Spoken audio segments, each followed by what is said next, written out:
Taxing Tokens and ICOs.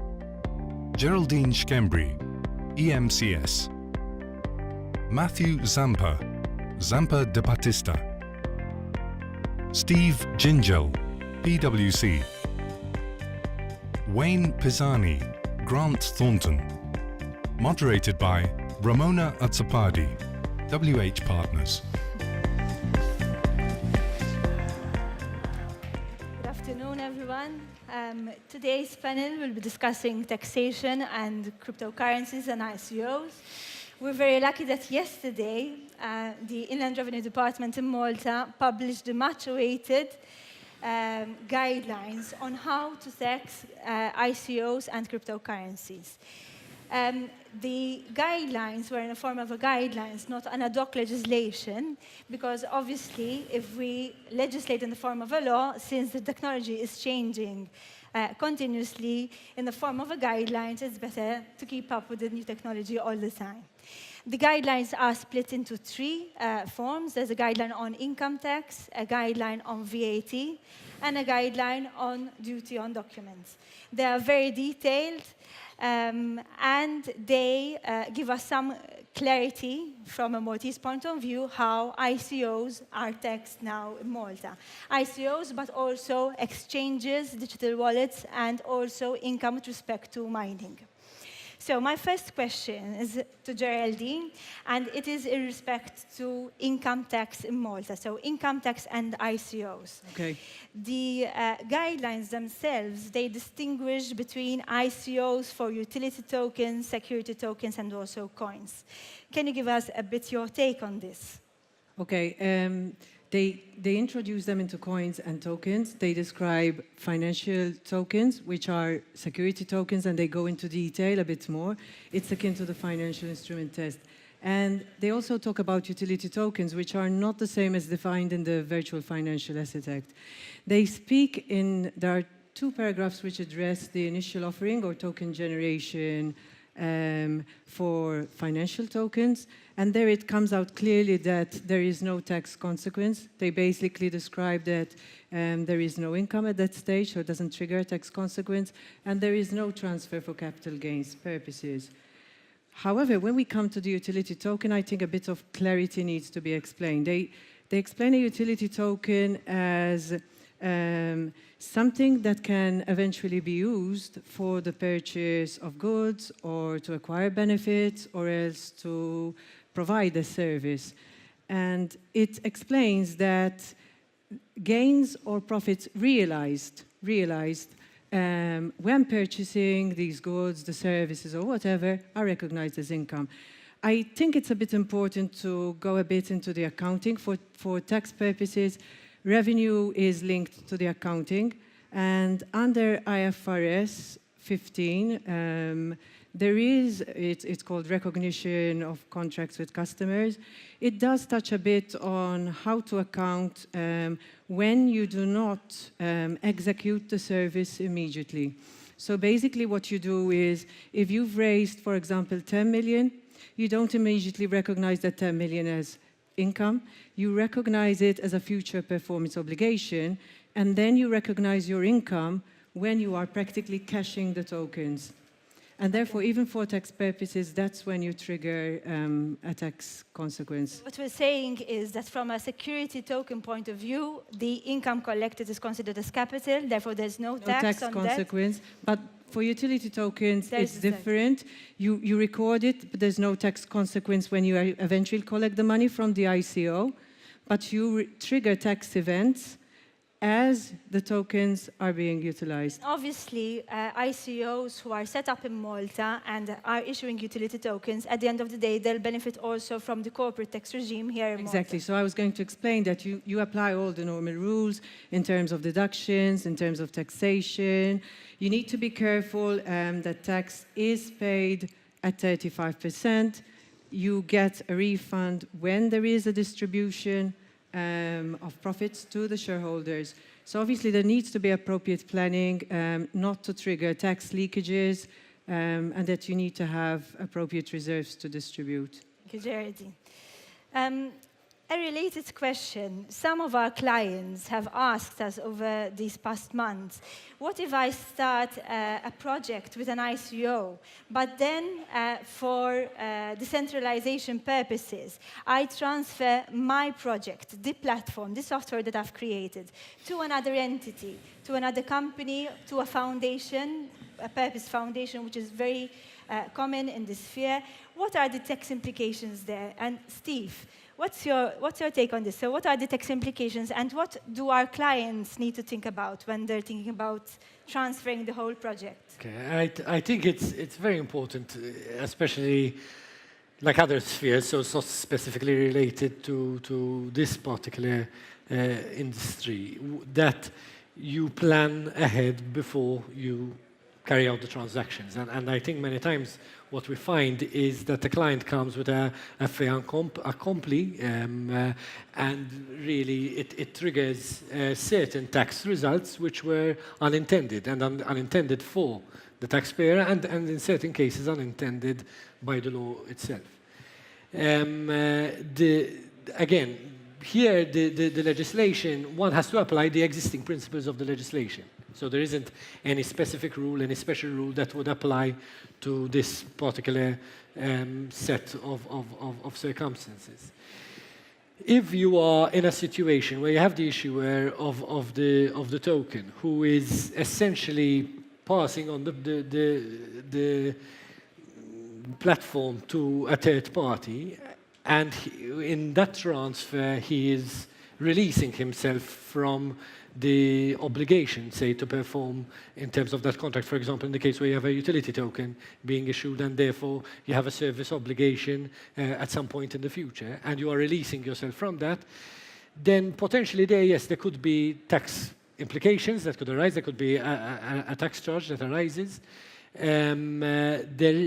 There has to be a bit of a discussion around what the particular context in which the transfer is taking place, and to whom also that transfer is being made. So if you are transferring out to, say, a company within the group, then it might give rise to a particular tax scenario. But if you are using, say, a special purpose foundation, and a special purpose foundation that will not have, say, a beneficial owner, I would say there isn't necessarily the case that you have a group relationship there between the issue on the one hand that has beneficial owners and the foundation itself, which might not have any effective beneficial owners. So there could be tax implications there with a possible tax liability. So it goes back to the point even that Geraldine mentioned earlier, which is really ensuring that appropriate care is applied in the manner in which this is structured. And the earlier that one speaks about it, usually the more options that one has available to him or her in order to structure the arrangement in such a way that will give rise to a proper tax result. Correct. The guidelines also speak about VAT, and VAT sometimes, people when they come to us for tax structuring, they speak about income tax, but they forget all about VAT. In this case, on ICOs and on all projects in relation to blockchain, VAT is a very, very important element. And my question to Wayne, the guidelines distinguish again between utility tokens and security tokens when it comes to the issuance of VAT. What's your take on this? Okay. Obviously, it's got thought of because it's a European phenomenon to a certain extent. So that's partly one of the reasons. But always, you have to look at the token and how it's going to be used. So when looking at a financial token, a financial instrument token, that's typically out of scope of VAT, but you have to look at exactly what rights are being attached to it.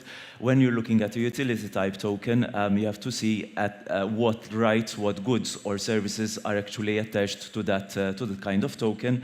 And when it's a hybrid type of token, whether it's a payment instrument and attaching some other rights, you'll have to break it down. So typically from a VAT perspective, you'd be looking at utility type and hybrid type, which entitle the holder to goods and services.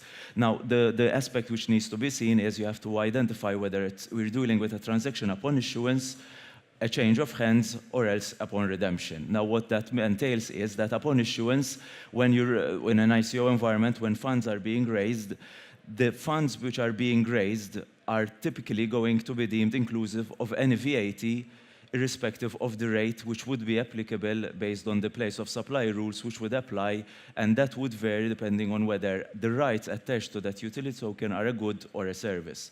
Now, when dealing with services, especially electronically supplied services, in terms of the European VAT directive, one would need to look at as to whether there is certainty as to whether that service is going to be supplied.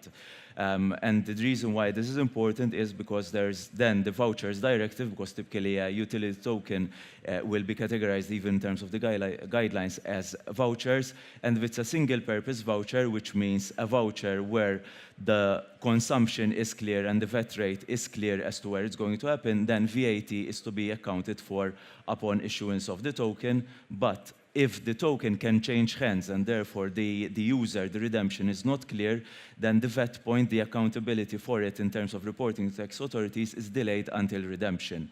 The crucial point there is to always bear in mind that the capital raise is always inclusive of VAT. So that is something which needs to be accounted for in the workings, and something else which is clear, has been clarified in the guidelines is the valuation, given that there might be volatility when you're going in with a crypto valuation. The recommendation is that 3 values from reputable exchanges are taken on a daily average, and those are used, an average of those 3 would be taken as the base rate to be used for conversion purposes. And another thing related, Wayne, so if we're looking at a multi-purpose voucher in the context of an ICO, and then VAT is charged at the point when the token is redeemed, most of the time, seeing that we'll be looking at electronically supplied services, we would need to see the VAT at the point where the customer is located. Yeah. So I think this is a very important point for our clients to keep in mind. They would need to confirm the VAT rate at the point of consumption. Ram, there's also a related point, and something we've seen from our experience, is the complexity that goes into building a platform that has that complexity inbuilt into it. So sort of determining where the customer is established, determining whether you have an electronically supplied service or not. And that many times we find from our clients that functionality within the platform is something that is not really thought about by the developers. Okay, so you have to think ahead. Okay. My last question to Matthew in respect to exchanges. The guidelines distinguish between peer-to-peer exchanges and exchanges where they are holding on their own account. There seems to be a different VAT treatment. What's your take on this? So, for VAT purposes, a transaction will fall within the scope of VAT only to the extent that it is a supply of a service and the consideration is received in return for the services rendered. To the extent there is consideration and that there is a supply of service, then the conditions are met. Now, we have to look at the nature, what is happening. Starting off with the listing of a, of a token on an exchange. So, is the exchange charging a fee in return for listing the token on the exchange? If yes, what type of fee is the exchange charging? Is the exchange charging a listing fee? So let's assume the exchange is charging a listing fee. Would a listing fee fall within the scope of an exemption as prescribed in Article 135 of the directive? I wouldn't think so. Keep in mind that all transactions are taxable unless they fall within the scope of the exemptions in the VAT directive. So when it comes to an exchange, listing on exchange, you have to see exactly what fees are being charged. On the other hand, if an exchange is offering a digital wallet service, for example, and is not charging a fee, then the consideration requirement is not being met. So the transaction would fall outside the scope of VAT. Moving on to an exchange.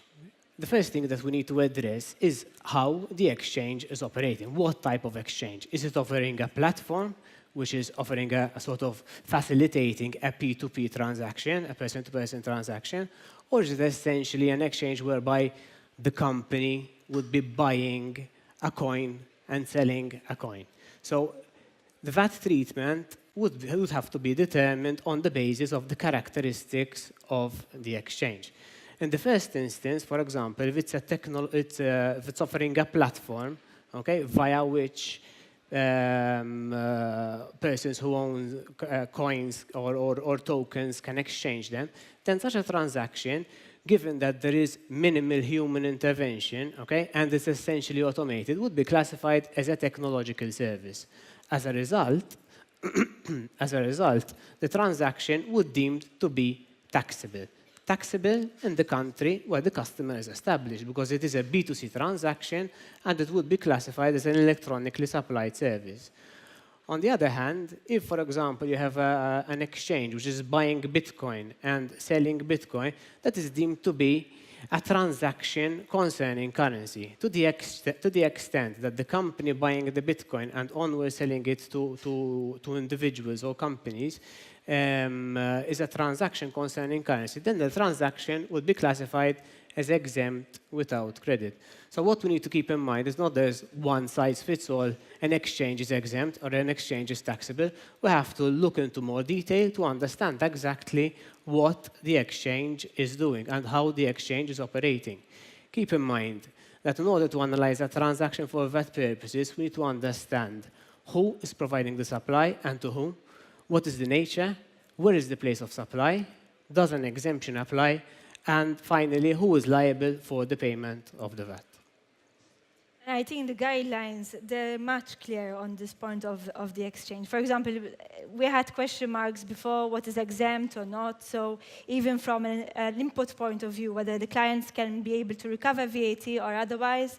So the guidelines clarified these points. And you mentioned listing, which is a very important thing. Every exchange, they charge a listing fee. So I think all our exchanges, as a starting point, they would need to get a VAT registration number to charge their clients also VAT. They're charging a listing fee. Yes, it wouldn't fall within the scope of the exemption. Likewise, if they're charging a membership, an admission fee, there wouldn't be, the transaction would not be exempt. On the other hand, if they're charging an execution fee, then potentially it could be exempt. So it depends exactly what charges are being put forward to the customer. Exactly 2 minutes. I don't know if there are any questions on tax.